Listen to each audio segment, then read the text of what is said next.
What up, gang? Today we're here to talk about Sir Orffuss II. No, Creighton. It's just Carl Orff. Oh, my bad.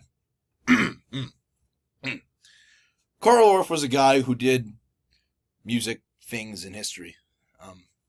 Yeah. The world was blessed with his presence on the wonderful day of July 10th in the year 1895.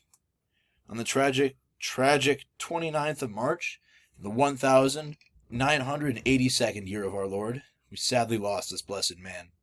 He will be missed. Some things that he did in his lifetime were playing the piano, the organ, and even the cello. His mom wanted him to play those. He founded the School of Gymnastics and Dance later in his life, served in World War I. He even worked with people like Gunlid Keatman to write Orff schoolwork. According to Orff, elemental music is the synthesis of music, speech, and movement. Orff believed that music should always be incorporated with something like dance. Orff believes that elemental music is more important because of accessibility, integration with movement and speech, creativity and improvisations, community, and collaboration. The pedagogical elements that Orff advocated are exploration and imitation, improvisation, composition, and collaborative learning.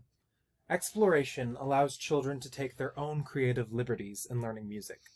Imitation is having a rhythm sang or played and then repeating it to learn it.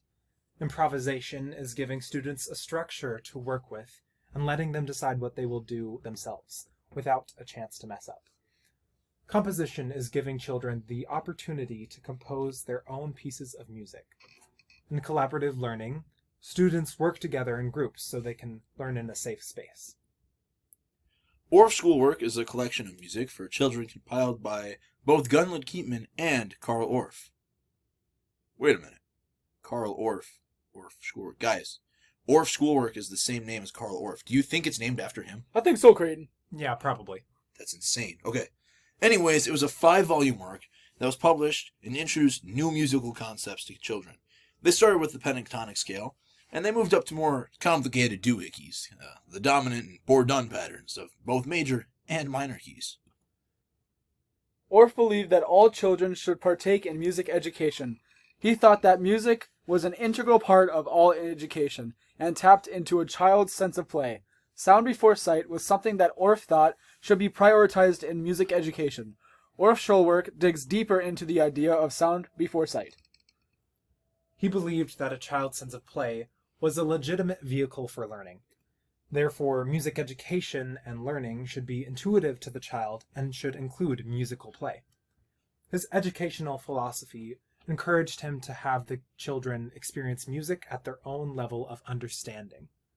He emphasized risk-taking in the classroom to encourage children to learn from any potential mistakes they might make. Now, you might be asking, what does integrating Orff's ideas into a lesson plan in a music classroom look like? Well, lucky for you, we did the research and now we can tell you.